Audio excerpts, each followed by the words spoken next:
નમસ્કાર, આવતીકાલેમાં આપનું સ્વાગત છે અને આવતીકાલે કેવી રણનીતિ મદદરૂપ થઈ શકશે અને કયા સંકેતો પર નજર રાખવી જોઈએ ની ચર્ચા સાથે હાજર છું હું જર્નાલ કંટી.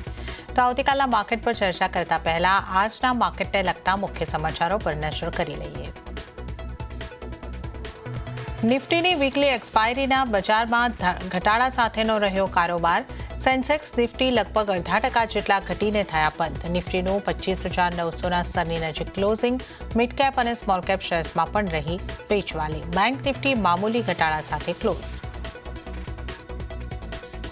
માર્કેટમાં મેટલ, રિયલ્ટી અને આઈટી કંપનીઓએ બનાવ્યું વધારે દબાણ. ત્રણેય ઇન્ડેક્સમાં આશરે 1%થી 2% જેટલા ઘટાડો. સાથે જ ફાર્મા, એનબીએફસી શેર્સમાં પણ રહી વેચવાલી. પણ સરકારી બેંક શેર્સમાં નીચલા સ્તરેથી જોવા મળી રિકવરી. બ્લોક ડીલ બાદ તૂટ્યો કેઇન સ્ટેક. 5.5%થી વધારે ઘટીને બન્યો વાયદાનો top loser. Large trade value ₹299 crore. ત્યાં જ બ્લોક ડીલ બાદ જીએમઆર એરપોર્ટ્સમાં આવી 6%થી વધારેની તેજી. બન્યો વાયદાનો top gainer. And when the deal becomes fair, equitable, balanced, you will hear good news. અને ભારત અમેરિકા ટ્રેડ ડીલ અંગે ટૂંક સમયમાં આવશે સારા સમાચાર. વાણિજ્ય મંત્રી પિયુષ ગોયલનું નિવેદન. અમેરિકા સાથે એક વાજબી અને સંતુલિત કરાર થશે.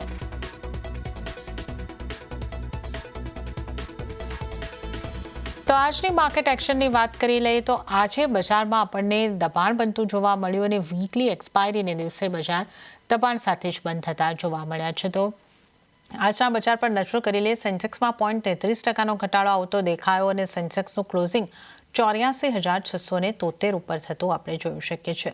નિફ્ટીની વાત કરીએ. નિફ્ટીમાં આજે 26,000ના સ્તરની નીચેનું ક્લોઝિંગ બન્યું છે. 25,910 પર 0.40%ના દબાણ સાથે. મિડકેપ ઉપર નજર કરી લઈએ તો ત્યાં પ્રમાણમાં વધારે દબાણ બન્યું. 0.59%નું દબાણ બન્યું અને મિડકેપનું ક્લોઝિંગ 60,822 ઉપર થતાં આપણે જોઈ શકીએ છીએ.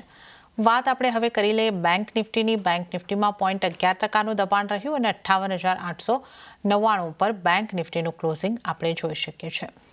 એડવાન્સ ડિક્લાઇન રેશિયો જે છે આજે ક્લિયરલી નેગેટિવ રહ્યો છે કેમ કે બ્રોડર માર્કેટમાં વધારે દબાણ દેખાયું છે.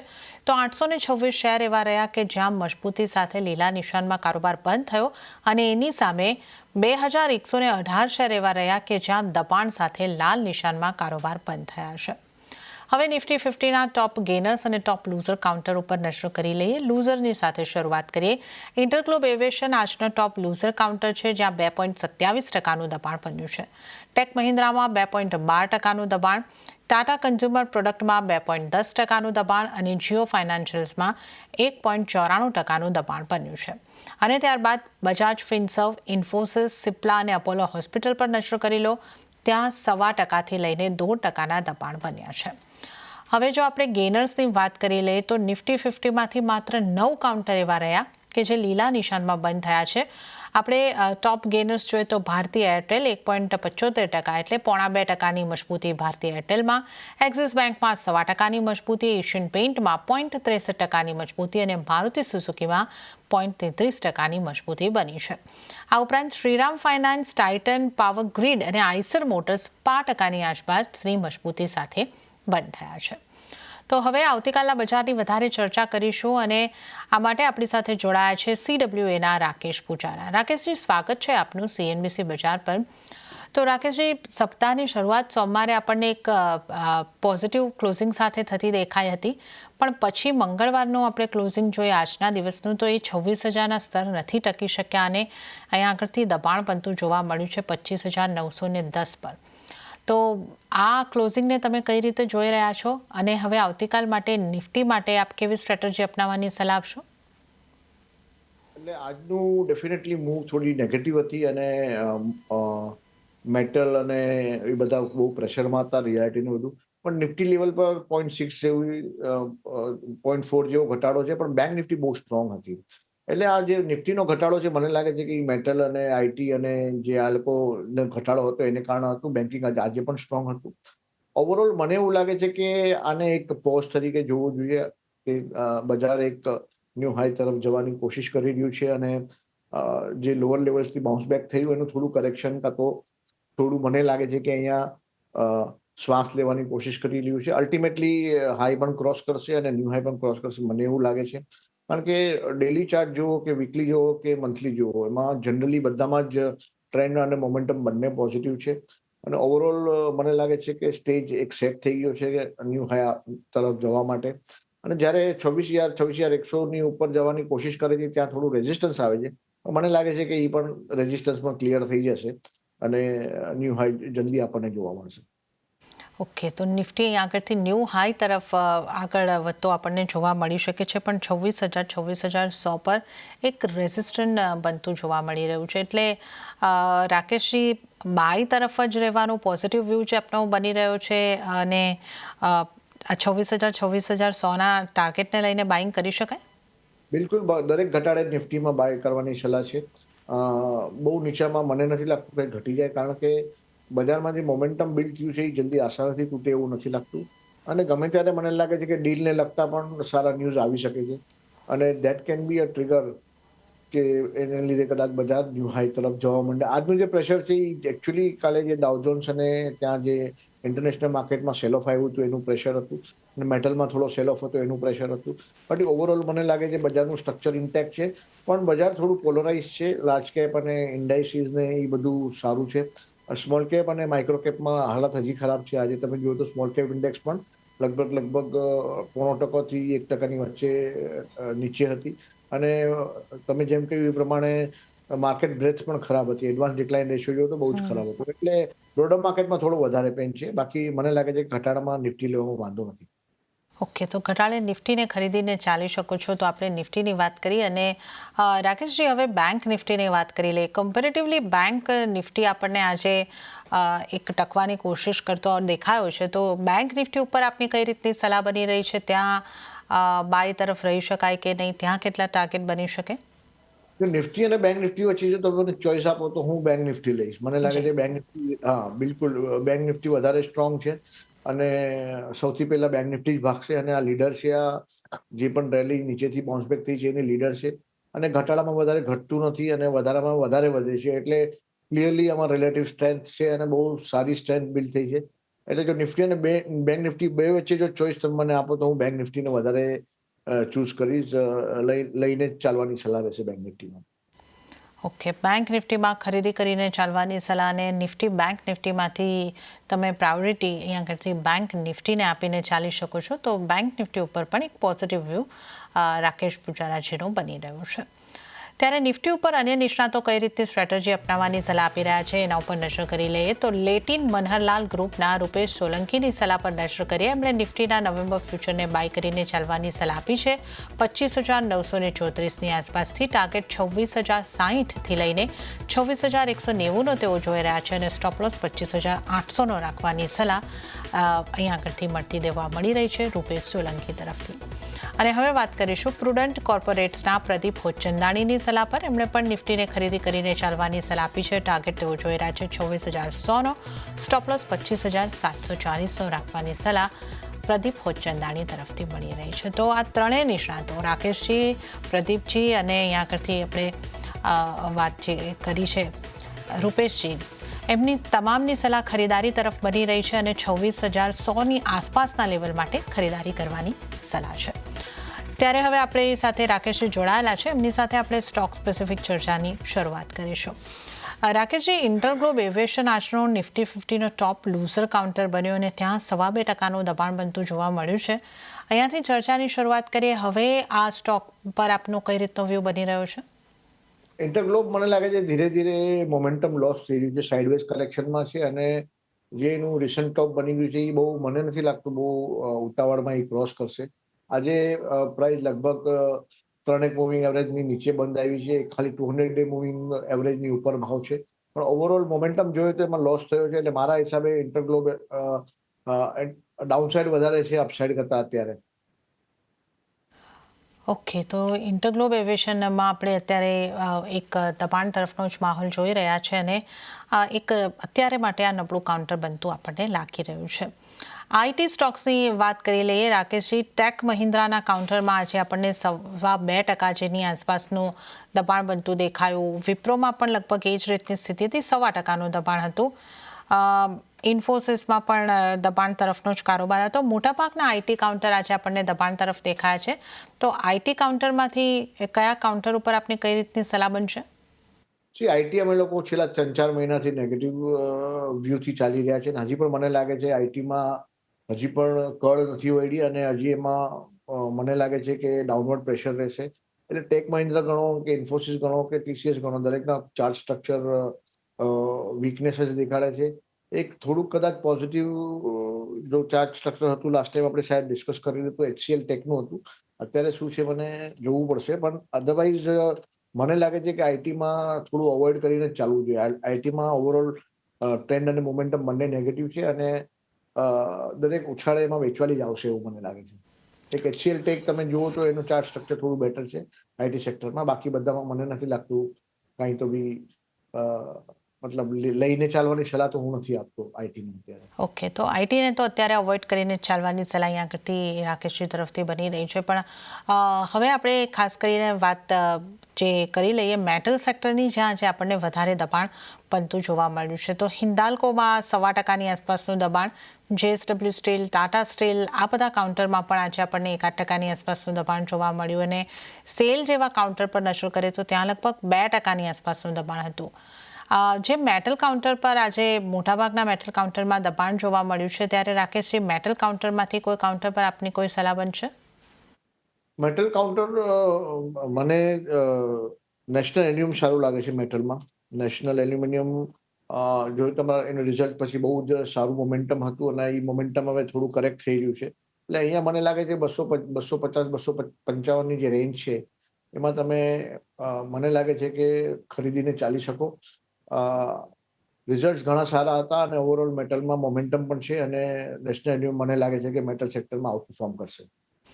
હવે આપના ટ્રેડિંગ કોલ્સ જાણી લઈએ. તો કયા સ્ટોક્સ ઉપર આપની સલાહ બનશે, આપની પસંદગી બનશે? મારો પહેલો ટ્રેડિંગ કોલ છે બાયોકોન. બાયોકોન ઘણા વખતથી 300 અને 400ની રેન્જમાં હતો.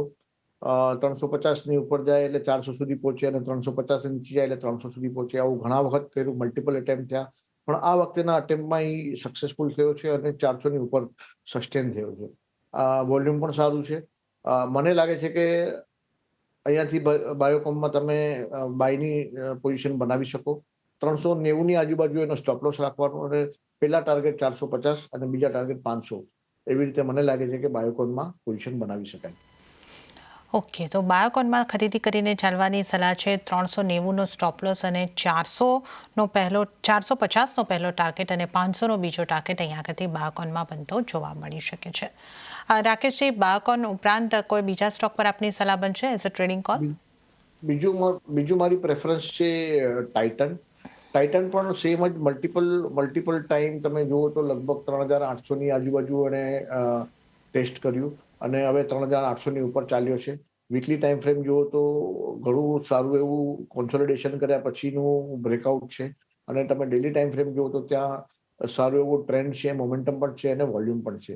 આ ભાવથી મને લાગે છે કે બાયોકોન લઈ શકાય. બાયોકોનનો તમે લગભગ 3650ની સામે સ્ટોપ લોસ રાખો. 3879નો ભાવ છે, ત્યાં તમે લઈ શકો. 4050 અને 4200ના લેવલ આવતા તમને બાયોકોનમાં જોવા મળશે. ટાઇટનની વાત કરી રહ્યા છો, રાઈટ રાકેશજી? ટાઇટન. જી, તો ટાઇટનમાં અહીંયા આગળથી ખરીદારી કરવાની સલાહ બની રહી છે, અને 3800ની આસપાસથી ખરીદી કરીને તમે ચાલી શકો છો. 3650નો સ્ટોપ લોસ, 4050ના ટાર્ગેટ અહીંયા આગળથી બની શકે છે. તો રાકેશજીની પસંદગીના બે સ્ટોક બાયોકોન અને ટાઇટન બંને ઉપર ખરીદારી કરીને ચાલવાની સલાહ. ત્યારે જ વધુ અમુક સ્ટોક્સની આગળથી ચર્ચા કરી લઈએ. GMR એરપોર્ટનો સ્ટોક આજે રાકેશજી સારી મજબૂતી બ્લોક ડીલ બાદ બતાવી હતી. 6% મજબૂતી આ સ્ટોકે બતાવી છે. આના ચાર્ટ તમને કેવા લાગે છે, અને આ સ્ટોકમાં હવે શું કરવું જોઈએ? GMR એરપોર્ટનું પ્લેન આજે ઉડ્યું, અને ઘણું સારું ઉડ્યું. લગભગ 6%, અને વોલ્યુમ પણ ઘણું જ સારું હતું. એટલે બહુ સારું કહેવાય. અને જ્યારે અર્નિંગ્સ પછી આ ટાઈપની મૂવ આવે ત્યારે એનો મતલબ કે એમાં ઇન્સ્ટિટ્યુશનલ ઇન્ટરેસ્ટ આવ્યો છે, અને આ મૂવની સાથે એનું એક વીકલી રાઉન્ડિંગ પણ બ્રેકઆઉટ આવ્યું છે. એટલે મને લાગે છે કે જીએમઆરમાં હવે પોઝિટિવ ધ્યાન રાખીને ચાલવું, દરેક ઘટાડે એમાં લેવાની સલાહ રહેશે. ઓકે, તો જીએમઆર એરપોર્ટમાં દરેક ઘટાડે તમે ખરીદી કરીને ચાલી શકો છો, તો આ એક વ્યૂ બની રહ્યો છે. અને જે કમિન્સ જેવા કાઉન્ટર છે ત્યાં આજે આપણને ખાસું દબાણ, લગભગ 3% આસપાસનું દબાણ બનતું જોવા મળ્યું હતું. તો આ કાઉન્ટર ઉપર આપને કઈ રીતની સલાહ બનશે? કમિન્સમાં એક સારું એવું મોમેન્ટમ હતું, પણ આજની મૂવ સાથે થોડું મોમેન્ટમમાં થોડો લોસ થયો છે. ઓવરઓલ ધ્યાન એવું ખરાબ નથી, પણ આજનું મુવમેન્ટ 3% નીચે છે. એટલે મને લાગે છે કે 4,150ની આજુબાજુ એનો સપોર્ટ છે. એની આજુબાજુ જો આવે તો મારા હિસાબે લઈને કામ કરવું જોઈએ. હજી એનું પ્રાઇસ સ્ટ્રક્ચર ઇન્ટેક્ટ છે અને વીકલીમાં પણ સારું એવું મોમેન્ટમ છે અને ટ્રેન્ડ પણ પોઝિટિવ છે. એટલે ઓવરઓલ આમાં ઘટાડામાં ધ્યાન લેવાનું જ રાખવું જોઈએ મારા હિસાબે. ઓકે, તો ઘટાડે ખરીદી કરવાની સલાહ અહીંયા આગળથી બની રહી છે ક્યુમિન્સ માટે. તો આપણે વાત કરી છે જે રીતે આપણે શોની શરૂઆતમાં જણાવ્યું કે આજે રિયલ્ટી કાઉન્ટર પ્રેશર બનાવી રહ્યા હતા. એમાં ઓબરોય રિયલ્ટીનું કાઉન્ટર ખાસું એવું પ્રેશર બનાવી રહ્યું હતું. લગભગ 2% દબાણ અહીંયા આગળ બન્યું. બીજા પણ ઘણા કાઉન્ટર હતા કે જ્યાં દબાણ સાથેના ક્લોઝિંગ આપણે જોયા છે. તો ઓબરોય રિયલ્ટી કે અન્ય કોઈ રિયલ એસ્ટેટના કાઉન્ટર ઉપર આપની કોઈ સલાહ બનશે? મને એવું લાગે છે કે રિયલ એસ્ટેટ કાઉન્ટર બધા જ બોટમ બનાવવાની કોશિશ કરી રહ્યા છે. છેલ્લા ઘણા વખતથી કરેક્ટિવ ફેઝમાં હતું, વચ્ચે બાઉન્સ બેક આવ્યું, પાછું ગીવઅપ કર્યું, હમણાં પાછું બાઉન્સ બેક આવ્યું અને પાછું ગીવઅપ કરી ગયું છે. એટલે રિસન્ટના જે બોટમ્સ બની છે, મને લાગે છે કે એ હોલ્ડ જો કરે તો આમાં ધીરે ધીરે ઉપરની ચાલ બનશે. હજી સુધી એમાં જોઈએ એવી સ્ટ્રેન્થ નથી, એટલે દરેક ઉછાળે વેચવાલી આવે છે. અહીંયા મને લાગે જો આ લેવલ જો હોલ્ડ કરીને અપવર્ડ જર્ની ચાલુ થાય તો આમાં કંઈક નવી મોમેન્ટમ બને. અત્યારે મને લાગે છે એમાં થોબો અને રાહ જ નીતિ આપણે અપનાવવી જોઈએ. ઓકે, તો કાઉન્ટરમાં તો થોબો અને રાહ જોવો, વેટ એન્ડ વોચની રણનીતિ અપનાવીને ચાલો, તો આ સલાહ બની રહી છે. અને રાકેશજી, બેંક્સ માટે આપનો વ્યૂ કઈ રીતનો બની રહ્યો છે? આજે જે જૂજ કાઉન્ટર મજબૂતી દર્શાવી રહ્યા હતા એમાં બેંક્સમાંથી એક્સિસ બેંકનું કાઉન્ટર સામેલ હતું જે 1.25% મજબૂતી બતાવી રહ્યું હતું. ફેડરલ બેંકનું કાઉન્ટર હતું જેણે તો 2.25% ઉપરની મજબૂતી બતાવી છે. તો બેંક્સમાંથી કઈ રીતની આપની સલાહ બનશે? અમારા જે પણ અત્યારે ટ્રેડિંગ કોલ્સ ઊભા છે એમાંથી majority of the trading calls બધા બેન્કિંગની સેક્ટરમાંથી જ છે. ફેડરલ બેંકમાં પણ અમારો બાયનો કોલ છે. એટલે ઓવરઓલ બેન્કિંગ, પીએસયુ બેંક તમે આજે જુઓ તો 0.16 જ ડાઉન હતું. એટલે ઓવરઓલ બેન્કિંગમાં કન્ટિન્યુડ બાઇંગ સપોર્ટ છે અને પર્ટિક્યુલરલી પીએસયુ બેંકમાં પણ છે. અને એક્સિસ બેંકનું સ્ટ્રક્ચર છેલ્લા ઘણા વખતથી બહુ સરસ સુધરી ગયું છે. પહેલા એને ઘણા વખત અંડર પરફોર્મ કરતું હતું, પણ હવે દરેક લેવલથી આઉટપરફોર્મ કરે છે. અને એક્સિસ બેંક પ્રાઇવેટ બેંકમાં મારી પહેલી પસંદ રહેશે. અને પબ્લિક બેંકમાં તમે જુઓ તો બેંક ઓફ બરોડા છે, કેનરા બેંક છે, એ બધામાં સારું એવું મોમેન્ટમ છે. બેંકોમાં, નાની બેંકોમાં પણ જેમ કે ફેડરલ બેંક છે, આઈડીએફસી બેંક છે, સિટી યુનિયન બેંક છે, દરેકમાં પ્રાઇસ અને મોમેન્ટમ બહુ જ સરસ છે અને દરેક ઘટાડે એમાં લઈને જ ચાલવાની સલાહ રહેશે. ઓકે, તો એક્સિસ બેંક ઉપરાંત Canara bank, bank of Baroda, federal bank, આ તમામમાં ખરીદી કરીને તમે ચાલી શકો છો. એક પોઝિટિવ વ્યૂ અહીંયા આગળથી બેંક્સમાં બની રહ્યું છે. અને એનબીએફસીઝ માટે કે ફાઇનાન્શિયલ્સને લગતા સ્ટોક્સ માટે આપની કઈ રીતની સલાહ બનશે? કેમ કે આજે આપણે જોઈએ તો જે શ્રીરામ ફાઇનાન્સ જેવા સ્ટોક હતા એમાં 5% મજબૂતી હતી, પણ જીઓ ફાઇનાન્શિયલ જેવા સ્ટોક હતા એ 2% આસપાસનું દબાણ દર્શાવી રહ્યા હતા. તો અહીંયા આગળ આ સ્પેસમાં શું કરવું જોઈએ? એટલે એનબીએફસી સ્પેસમાં પણ થોડું હવે ડિવાઈડ થયું છે, કેમ કે બજાજ ફિન્સર્વ ને બજાજ ફાઇનાન્સમાં થોડું સેલિંગ આવ્યું હતું, પણ શ્રીરામ ફાઇનાન્સ જેવી કંપનીઓમાં કન્ટિન્યુઅસ બાઇંગ ચાલુ છે. એટલે થોડું એમાં એનબીએફસી સેક્ટર ઓવરઓલ સારું છે, પણ તમે જો આ બજાજ ટ્વિન્સ જુઓ તો એમાં થોડી વીકનેસ છે. પણ શ્રીરામ ટ્રાન્સપોર્ટ જુઓ કે તમે આદિત્ય બિરલા કેપિટલ જુઓ કે તમે L&T ફાઇનાન્સ જુઓ, આ બધામાં કન્ટિન્યુઅસ ઘણા વખતથી તેજી બરકરાર છે અને આવનારા સમયમાં હજી તેજી થાય એવું મને લાગે છે. ઓકે, તો આપણે એનબીએફસીસની પણ ખાસ કરીને વાત કરી. આ ઉપરાંત આજે આપણે જો વાત કરીએ તો દેવ્યાની ઇન્ટરનેશનલમાં પણ ખરીદી થતી દેખાય છે અને ત્યાં પણ લગભગ 4.5% આસપાસની મજબૂતી બની છે. તો આ કાઉન્ટર આપને કેવું લાગે છે? દેવ્યાની ઇન્ટરનેશનલ ઘણા વખતથી ડાઉન ટ્રેન્ડમાં હતો અને મને લાગે છે કે આ નીચેથી કંઈક વેલ્યુ બાઇંગ આવ્યું હોય કાં તો શોર્ટ કવરિંગ આવ્યું હોય, એ ટાઈપની મૂવ છે. એટલે હાલ પૂરતું મને લાગે છે એનાથી દૂર રહી આપણા માટે બેટર છે. તો અત્યારે તો અહીંયાથી અવોઇડ કરીને ચાલવાની સલાહ. અને હુડકોની વાત કરી લઈએ, 2%ની પોઝિટિવિટી ત્યાં પણ આવતી દેખાય છે. તો હુડકો ઉપર આપનો કઈ રીતનો વ્યૂ બનશે? હુડકો મને લાગે છે રેન્જની બહાર આવવાની કોશિશ કરી રહ્યું છે અને આજની મૂવથી એક જે એની રેન્જ બનેલી 240ની ઉપર એને જે રેઝિસ્ટન્સ હતું એને ક્લિયર કર્યું છે. એટલે હુડકોમાં હવે મને લાગે છે કે લઈને ચાલવું જોઈએ. આવનારા સમયમાં એમાં 260 કે 265ના લેવલ જોવા મળી શકે છે. ઓકે, અને ભારતીય એરટેલ પર આજે આપણે વાત નથી કરી, જે નિફ્ટી 50નો ટોપ ગેનર રહ્યો છે. 0.5% આસપાસની મજબૂતી આ સ્ટોકે દર્શાવી છે. અહીંયા આપની કઈ રીતની સલાહ રહેશે? કયો સ્ટોક? ભારતીય એરટેલ. ભારતીય એરટેલ તો ન્યૂ હાઈ પણ આજે આવી ગયો છે. એટલે ભારતીય એરટેલમાં તો મને લાગે છે કે લોંગ પોઝિશન હોલ્ડ કરીને જ ચાલવું જોઈએ. ન્યૂ હાઈ પર જે સ્ટોક જનરલી હોય છે એમાં લઈને જ ચાલવું જોઈએ. અને ભારતીયનું જે ટ્રેન્ડ છે એ બહુ જ ક્લિયર અપ ટ્રેન્ડ છે, ઘણા વખતથી છે. થોડા વખત પહેલા જે એના સાઇડવેઝ કન્સોલિડેશન હતું એ ગયા અઠવાડિયે એને બ્રેક કર્યું અને હવે આ ટ્રેન્ડ કન્ટિન્યુએશનની મૂવ છે. એટલે ભારતીયમાં મને લાગે છે કે લઈને જ ચાલવાની સલાહ રહેશે. ઓકે, તો ભારતીય એરટેલમાં પોઝિટિવ વ્યૂ, ખરીદી કરીને ચાલી શકો છો. ઓટો કાઉન્ટર્સમાંથી આપની કોઈ સલાહ? મારુતિ સુઝુકી એક ખરીદારી સારી દર્શાવી રહ્યું છે. આ ચાલુ સપ્તાહની અંદર પણ એને ખરીદારી સાથેનું જ કામકાજ 2 દિવસથી આપણે જોઈ રહ્યા છે. આઈસર મોટર્સ પણ આજના દિવસે તો 5% મજબૂતી દર્શાવી રહ્યું હતું. પણ ટાટા મોટર્સ, પીવી જેવા કાઉન્ટર છે જે ખાસું દબાણ બતાવતા આપણને જોવા મળી રહ્યા છે પાછલા થોડા દિવસમાં. તો કઈ રીતની ઓટો કાઉન્ટર્સમાંથી આપની સલાહ રહેશે? ઓટો કાઉન્ટરમાં પણ તમે જુઓ તો લીડર હતા મહેન્દ્ર, ટીવીએસ મોટર, આઈશર મોટર, એ બધા લીડર હતા. લેગાર્ડમાં બજાજ ઓટો હતો. અને આજે જે તમે ટાટા મોટરની વાત કરી, ટાટા મોટર ઘણા વખતથી દબાણમાં છે અને આપણી હંમેશા જ એને અવોઇડ કરવાની સલાહ રહી હતી. એટલે જો ઓટોમાં તમારું ધ્યાન સારું હોય તો આઈશર મોટર, મહેન્દ્ર, અશોક લેલેન્ડ છે કે ટીવીએસ મોટર છે, આ બધા કાઉન્ટરમાં રહેવું જોઈએ મારા હિસાબે. ઓકે, તો આપણે અહીંયાથી ઓટો કાઉન્ટર્સની વાત કરી છે. જે સારા કાઉન્ટર છે એની તમારે સ્પેસિફિક વ્યૂ બનાવીને ચાલવાનું રહેશે. પેટીએમમાં આજે આપણને દબાણ જોવા મળ્યું છે. ત્યાં પણ લગભગ 2.5% ઉપરનું દબાણ આપણને બનતું જોવા મળ્યું છે. આ કાઉન્ટર પર આપની સલાહ? મને એવું લાગે છે કે આ જે ન્યૂ એજ સ્ટોકો જે છે, જેમ કે પેટીએમ છે ને ઇટરનલ છે ને, એમાં મને લાગે છે કે થોડું પ્રોફિટ બુકિંગ ચાલુ છે અને એને કારણે દબાણ આવી રહ્યું છે. પણ પેટીએમનું ચાર્ટ સ્ટ્રક્ચર એટલું ખરાબ નથી. એટલે પેટીએમમાં મને એવું લાગે છે કે હજી લઈને કામ કરી શકાય. એનું સ્ટ્રક્ચર હજી એટલું ખરાબ નથી થયું.